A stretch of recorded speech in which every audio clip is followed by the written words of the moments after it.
શ્રી સ્વામિનારાયણ ભગવાનની જય. યોગી અપાર વાત કરી. જાગા સ્વામી કહેતા, સ્વામી જાગા ભક્ત સ્વામી કહેતા, જે પારકી ક્રિયા ને પારકો આકાર ને પારકા દોષ જીવમાં ગાલવાની, એ તને મુમુક્ષુ હોય એને નુકસાન કરે. આપે તમને ગમે સહેજ આપે દેહ ભાવયુક્ત છે એટલે આપણને પંચ વિશે બાજુ ખેંચાણ થાય. પણ મોક્ષ હોય, ખરેખર મોક્ષભાગી હોય એને નુકસાનકારક છે.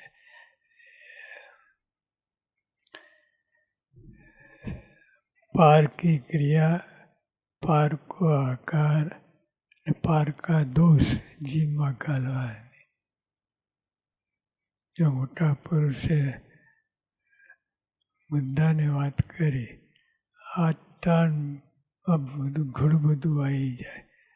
બધું કેટલાય ગોટાળા, ગડબડ સરબડ બધું આમાં આવી જાય.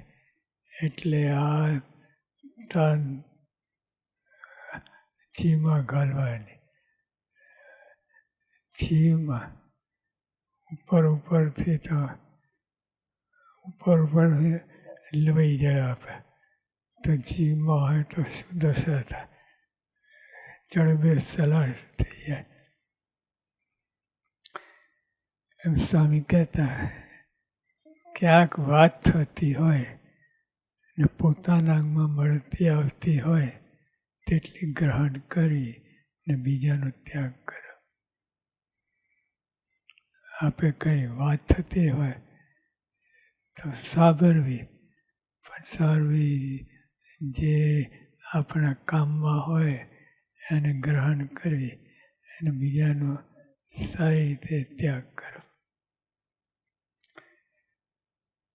જે બીજા ભક્તને અર્થે છે આપે એનો જો અવગુણ ના લેવો. પારકી ગયા બીજા ભક્તને અર્થે છે, આપણા કામે પણ બીજા ભક્તને અર્થે.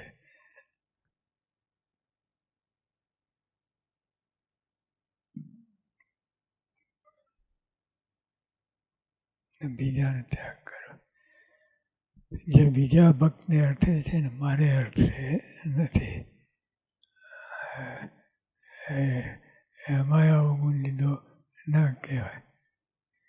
કે હશે પણ બીજા ભક્તને અર્થે છે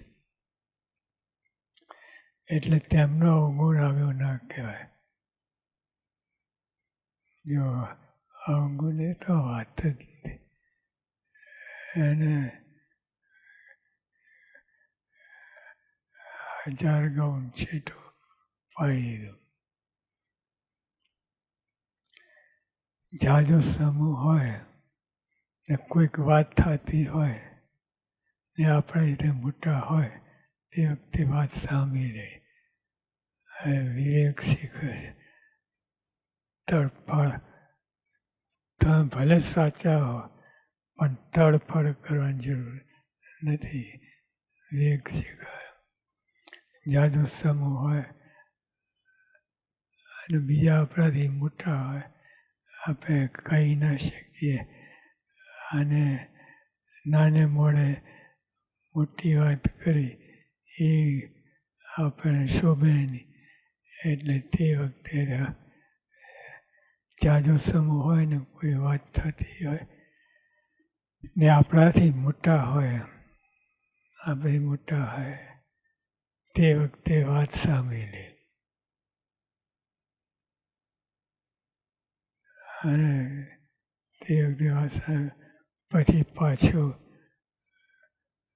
2 દિવસ પછી તપ કરો એવું એ ભૂલી જ જઈએ.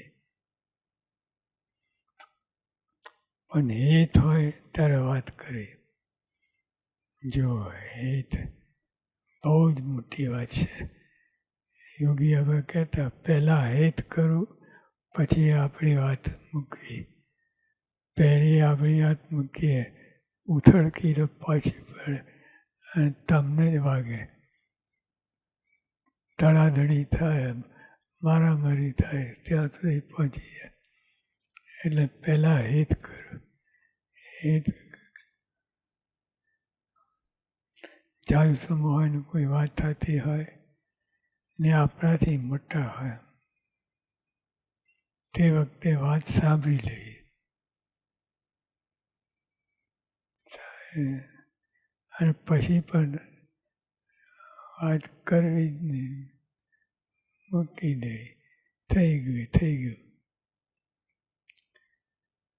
કઈ મુદ્દાની વાત હોય, સિદ્ધાંતની વાત હોય, તે અવશ્ય આપણે સાંભળીએ અને પ્રેમથી, ધડાધડી કરવાની વાત નથી, પ્રેમથી એને વાત કરી કે ભાઈ તમે મોટા છો, વાત બરાબર છે, પણ આ વાત તો આમ છે. અને મોટાને કોટેશન આપવું તો વધારે સારું. જે યોગી આપણે વારે બીજા મોટાએ વાત કરી, એ લઈ એને ટૂંકમાં આપણે સમાધાની વૃત્તિ રાખવી, તડફડ ન કરવી, ઝઘડી કરવી નહીં. જાજુ શું હોય ને કોઈ વાત થતી હોય ને આપણે તો મોટા હોય તે વખતે વાત સાંભળી લઈ, પણ હેત હોય ત્યારે વાત કરી. હેત બહુ મુદ્દા. હેત હોય તો ઝેર પણ આપી શકો એવું હોતું નથી, પણ થઈ શકે. હેત ઘણું બધું થાય, પણ હેતવાળો હોય એ ઝેર ના આપે, વાત સાચી. પણ હેત હોય ત્યારે વાત કરી. પહેલું હેત કરાવવા શીખવો. પહેલું કોઈ પણ વાર્તાલાપ હોય, હેતની ભાવના રાખી, અર્થ પર હેત થાય પછી વાત કરવી. અથવા તાત્કાલિક હેત તો ના થાય, પણ આપણા મનમાં હોવું જોઈએ કે પહેલાં હેત કરવાની જરૂર છે, પછી બધી વાત. પહેલું હેત કરાવી શીખે, હેત કરાવ્યા પછી વાત બેસે. આપણે બધા છીએ, પણ હેતથી વાત કોઈ કરે તો આપણને ઘરે ઉતરે, સહેજે ઉતરે, શીરાની જેમ ઉતરી જાય. પણ જરાક મનમાં ભાવ હોય કે આને સામનો કરવો છે અને બતાવી દેવું છે, શું સમજે છે, એ બધો ભાવ હોય તો એ તકરારનું ઘર ઊભું થાય. વાત તો બાજુમાં રહી, પણ ધડાધડી થાય. એ કઈ ક્રિયા કરવી નહીં. માટે હેત થયા પછી પોતાનો સિદ્ધાંત કહેવાય. હેત થાય પછી બધું થઈ જાય. અને હેત બહુ મોટી વાત છે. યોગી આપણે ચાવી પકડી, પણ આપણને સમજાયું અને આપણને પોતાને પહેલાં ઘરે ઉતરે અને પછી આગળ વાત થાય. સહજાનંદ સ્વામી મહારાજની જય.